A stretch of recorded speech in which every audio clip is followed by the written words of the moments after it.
நீங்கள் பார்த்து கொண்டிருப்பது ஆம்ஸ்டாங் டிவி.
தலைவர் எம்ஜிஆர் அவருடைய அரசியல் வாரிசாக, சமூக நீதி காத்த வீராங்கனை புரட்சி தலைவி அம்மாவின் வாரிசாக, முன்னாள் முதலமைச்சர் எங்களுடைய அனைத்து இந்திய அண்ணா திராவிட முன்னேற்ற கழக செயலாளர் அண்ணன் எடப்பாடியார் அவருடைய எண்ணப்படி இந்த பகுதியிலே சிறப்பாக பொங்கல் விழாவை துவக்கி வைத்துள்ள இந்த பகுதியின் வட்டக்கழக செயலாளர் அன்பு சகோதரர் அன்பு இளவல் ஹரிகுமார் அவர்களுக்கும் நண்பர்கள் குழுவிற்கும் முதலில் எனது நன்றியை தெரிவித்துக் கொள்கிறேன். இந்த நிகழ்ச்சியிலே என்னுடன் பங்கேற்றுள்ள இந்த வார்டு 118வது வார்டு கழக பொறுப்பாளர் எஸ்.வி. கிருஷ்ணன் அவர்களுக்கும், மாணவரணி மாவட்ட செயலாளர் ராம்கி அவர்களுக்கும், அன்பு தங்கை பகுதி மகளிர் செயலாளர் கோகிலா கண்ணடி அவர்களுக்கும், அட்டக்கழக செயலாளர்கள் ஆனந்தன், துரைராஜ், சேகர் மற்றும் திருநாவுக்கரசு, ரஞ்சித் முதலிய கழக தோழர்களுக்கும் எனது வாழ்த்துக்களை தெரிவித்துக் கொள்கிறேன். உங்கள் அனைவருக்கும் எனது இனிய பொங்கல் நல்வாழ்த்துக்களை தெரிவித்துக் கொள்கிறேன். புரட்சி தலைவி அம்மாவின் ஆட்சி காலத்திலே, அண்ணன் எடப்பாடியார் ஆட்சி காலத்திலே சீதனமாக பொங்கலுக்கு அனைத்து பொருட்களோடு 2500 ரூபாய் பணம் எடப்பாடியாரின் அரசு உங்களுக்கு வழங்கியது. ஆனால் பொய்யையும் பித்தலாட்டத்தையும் முதலீட்டாக கொண்டு உங்களை ஏமாற்றி ஆட்சி பிடித்த இந்த ஸ்டாலின் கூட கொடுக்கவில்லை. ஆனால் எடப்பாடியார் ஆட்சியிலே 2500 ரூபாய் தாய் வீட்டு சீதனம் என்று உங்களுக்கு கொடுத்ததை ஏன் 2500 கொடுக்கிறீர்கள், 5000 கொடுக்கலாமே என்று வாய் கிழிய பேசியவர் இன்றைக்கு வாய் மூடி வாயையே திறக்காமல் இருந்து கொண்டிருக்கிறார்.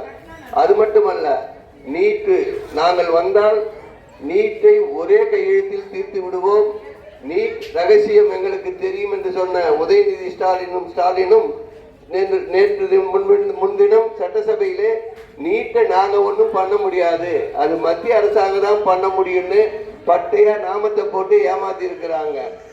செய்த ஒரு திமுக நிர்வாகியை காப்பாற்றுவதற்கு ஒரு முதலமைச்சரே, அவர் அந்த பகுதியில மாணவரணி துணை அமைப்பாளர், காலேஜ் படிக்கின்ற அந்த பொண்ணை கற்பழிச்சிருக்காப்ல. அதோட அவருக்கு கூட பங்காளி யாரையோ ஒருத்தர் கேட்டு சார் வருவாரு, சார் சொல்றபடி எல்லாம் செய்யணும்னு பேசியிருக்காரு. அந்த சார் யாரோ ஒரு முக்கியமான நபராக இருப்பதால், மிக மிக முக்கியமான நபராக இருப்பதால் இந்த பிரச்சனையே திசை திருப்பி ஏதேதோ பொய்யையும் பித்தலாட்டத்தையும் சொல்லிக் கொண்டிருக்கிறார்கள். அத்தோடு இல்லாமல் ஒரு முதலமைச்சர் பச்சையாக அவர் அந்த திமுக கிடையாது, திமுக அனுதாபி என்று ஒரு கதை விட்டுக் கொண்டிருக்கிறார். அவர் திமுக அனுதாபியா இருக்கிறப்ப எப்படி அவருடைய போஸ்டர்ல நோட்டீஸ்ல அவர் பேரெல்லாம் வருது? அத்தோட எல்லா தலைவர்களோடய அவங்க போட்டோ இருக்குது. இப்படி செய்த தவறுகளிலிருந்து தங்களுடைய கட்சிக்காரர்களை காப்பாற்றுவது எப்படியும் தவறுகள் அதிகரித்துக் கொண்டுதான் இருக்கும். இந்த திமுக ஆட்சியிலே பெண்களுக்கு பாதுகாப்பில்லை. நீங்கள் எல்லாம் தாய்மார்கள் எல்லாம் இங்கு உற்சாகமாக பொங்கல் விழா கொண்டாட வந்திருக்கிறீர்கள். உங்களுக்கு இந்த நேரத்திலே சொல்லிக்கொள்ள ஆசைப்படுகிறேன், தயவு செய்து எச்சரிக்கையாக இருங்கள். குறிப்பா திமுக காரங்கிட்ட எச்சரிக்கையாக இருங்கள் என்று சொல்லி விடைபெறுகின்றேன். நன்றி, வணக்கம்.